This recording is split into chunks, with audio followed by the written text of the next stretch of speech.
அமைச்சரவையில் இடம்பெற்ற உடனே திமுகவிற்கு விசிக துரோகம் இழைத்துவிட்டது என பலரும் விமர்சனங்களை வைக்கிறார்கள். பதவி என்றவுடன் திடுமென கூட்டணியை உதறிவிட்டு நாங்கள் ஓடிவிடவில்லை. திமுகவுடனான உறவு, நட்பு தொடர்கிறது.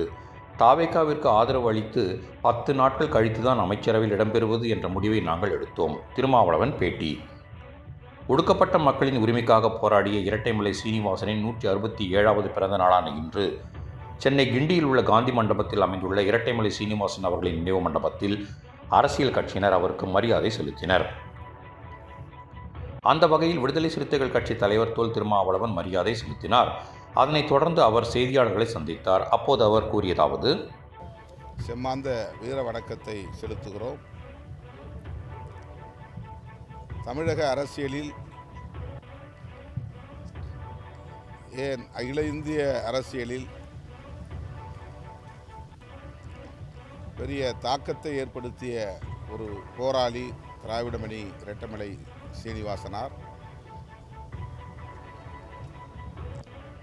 காந்தியடிகளோடும் நெருங்கி பழகக்கூடிய வாய்ப்பை பெற்றவர். புரட்சியாளர் அம்பேத்கர் அவர்களோடு லண்டனில் நடைபெற்ற வட்டமேசை மாநாட்டில் பங்கேற்று வயது வந்த அனைவருக்கும் வாக்குரிமை வேண்டும் என்று வாதாடியவர். சாதி ஒழிப்பில் புரட்சியாளர் அம்பேத்கருக்கே முன்னோடியாக விளங்கியவர்.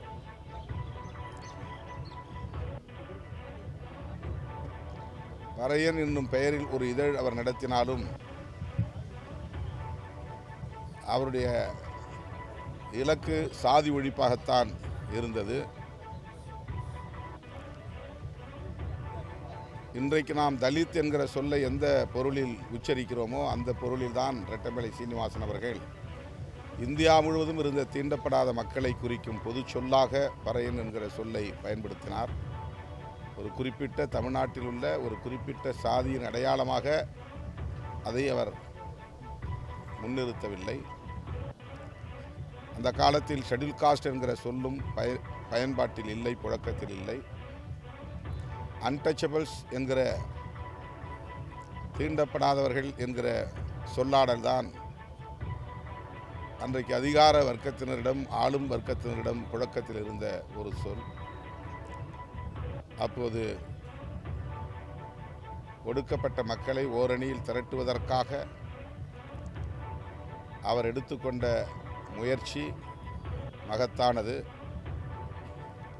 புரட்சியாளர் அம்பேத்கர் அவர்களோடு இணைந்த பிறகு அவரை தலைவராக ஏற்றுக்கொள்ளக்கூடிய பெருந்தன்மையும் பக்குவமும் அவரிடத்திலே மேலோங்கி இருந்தது. அதன் பின்னர் அவருடைய அரசியல் புரட்சியாளர் அம்பேத்கரின் திசை வழியிலேயே பயணித்தது என்பதுதான் வரலாறு. இன்றைக்கு திராவிட இயக்கங்களை பற்றிய வரலாறு பேசுகிறவர்கள் இரட்டைமலை சீனிவாசன், பண்டிதர் அயோத்திதாசர் ஆகியோரையும் நினைவு கூர்ந்துதான் பேச முடியும் என்கிற அளவுக்கு இந்த அரசியலில் பெரும் பங்களிப்பை செய்த மாமனிதர் இரட்டைமலை சீனிவாசனார். அவருடைய பிறந்த நாளில் அவருக்கு எமது செம்மாந்த வீர வணக்கத்தை மீண்டும் செலுத்துகிறோம். அவர் வழியில் சாதி ஒழிப்பை தொடர்ந்து முன்னெடுத்துச் செல்வோம்.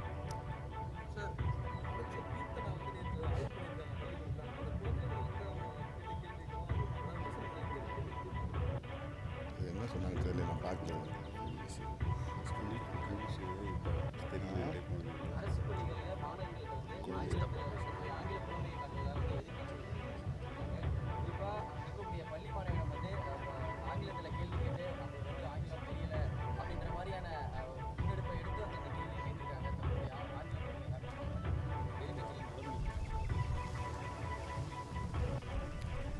அமைச்சர் கீர்த்தனா இதற்கு பதில் சொன்னால் சிறப்பாக இருக்கும்.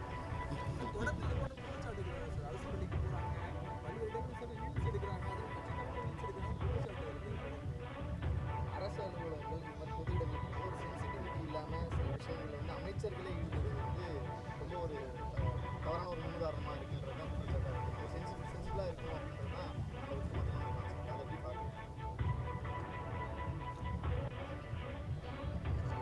அமைச்சர்கள் மட்டுமின்றி அதிகாரிகள் அனைவருமே எங்கு சென்றாலும் இந்தியா முழுவதும் உலகம் முழுவதும் இப்போது ரீல்ஸ் போடுவது என்பது வாடிக்கையாக மாறியிருக்கிறது. ஒரு குறிப்பிட்ட ஒருவர் தான் அப்படி செயல்படுகிறார் என்று நாம் சொல்ல முடியாது. சமூக ஊடகம் வலிமையாக உள்ள இந்த காலச்சூழலில் ஒவ்வொரு அசைவையும் சமூக ஊடகங்களில் பதிவு செய்வது தவிர்க்க முடியாததாக மாறியிருக்கிறது. அது பொது ஒழுங்குக்கு கேடாக இருக்கும் என்றால் நாம் சுட்டி காட்டுவோம். கட்டாயம் அமைச்சர்கள் அதை உள்வாங்கிக் கொள்வார்கள், தேவைப்பட்டால் அதை தவிர்ப்பார்கள் என்று நான் நம்புகிறேன்.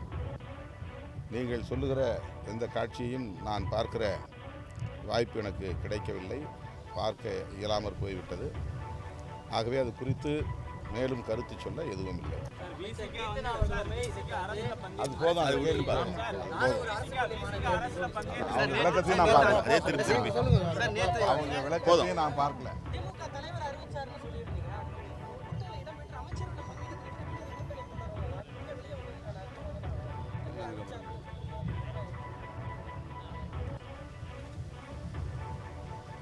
நாங்கள் அமைச்சர்களை சேர்ந்த உடனே இன்னொரு கூட்டணியில் சேர்ந்துட்டோன்னு அதுக்கு பொருள் இல்லை. நான் ஏற்கனவே அதில் சொல்லிட்டேன். ஆட்சி அமைப்பதற்கு 2 இடங்கள் பற்றாக்குறையாக இருக்கிறது. விசிக ஆதரவு வேண்டும் என்ற கடிதம் வெளிப்படையாக முதலமைச்சர் திரு விஜய் அவரிடமிருந்து அப்போது வந்தது. இந்த கூட்டணியில் இடம்பெற்ற காங்கிரஸ் ஆட்சி அமைக்க ஆதரவு அளித்தது. இடதுசாரி கட்சிகள் ஆட்சி அமைக்க ஆதரவு அளித்தது. அப்படித்தான் விடுதலை சிறுத்தைகள் கட்சியும் வெளியிலிருந்து ஆதரிக்கிறோம் என்று ஆதரவு அளித்தோம். அவ்வளவுதான். 10 நாட்கள் கழித்து தான் அமைச்சரவையில் இடம்பெறுவது என்ற முடிவை நாங்கள் எடுத்தோம். அதன் பிறகு என்னை ஊடகவியலாளர்கள் சந்தித்த பொழுது திமுக கூட்டணியில் இருக்கிறீர்களா என்று கேட்டார்கள். அப்போதும் நான் ஆம், இன்னும் நாங்கள் அந்த கூட்டணியில் இருப்பதாகவே உணர்கிறோம். அமைச்சரவையில் இடம்பெற்றாலும் கூட நாங்கள் தவேக கூட்டணியில் இணைந்து விட்டோம் என்று சொல்லுவதற்கு அதிகாரபூர்வமான எந்த நிகழ்வும் நடைபெறவில்லை என்ற கருத்தை சொல்லியிருந்தேன். இப்போது ஜூலை 1ஆம் தேதி கூட்டணி தொடர்பாகத்தான் முதலமைச்சர் ஆதரவு நல்கிய கட்சிகளோடு பேச்சுவார்த்தை பேசினார், கலந்தாய்வில் பங்கேற்றார். ஆனால் அந்த கூட்டத்தில் இறுதி முடிவு எதுவும் எடுக்கப்படவில்லை. ஆகவே அதன் பொருள் என்ன? இன்னும் தவேக தலைமையில் ஒரு கூட்டணி அமையவில்லை என்றுதான் பொருள். விடுதலை சிறுத்தைகள் கட்சி அமைச்சரவையில் இடம்பெற்ற உடனே திமுகவுக்கு நாங்கள் துரோகம் இழைத்து விட்டோம் என்று ஊடகத்தலங்களில் பலரும் விமர்சனங்களை வைக்கிறார்கள். இந்த விமர்சனங்களுக்கு விடை சொல்லக்கூடிய வகையில் தான் நான் பதில் சொன்னேன்.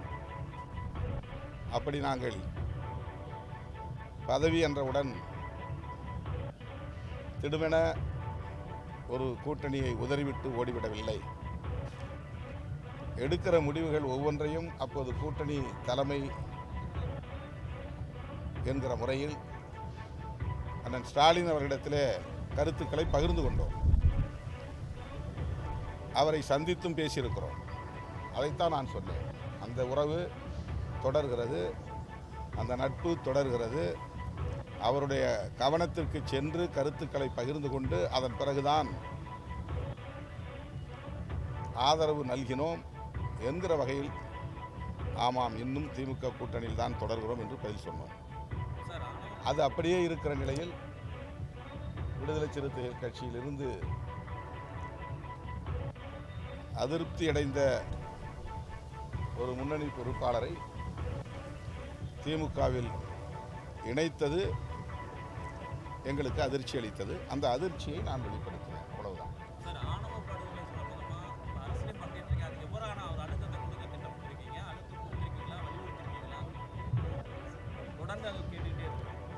தொடர்ந்து நாங்கள் அந்த ஆட்சியிலும் வலியுறுத்தினோம், இந்த ஆட்சியிலும் வலியுறுத்துகிறோம், தொடர்ந்து வலியுறுத்துவோம். ஒரு நல்ல முடிவு எட்டும் வரையில் வலியுறுத்தி கொண்டே இருப்போம்.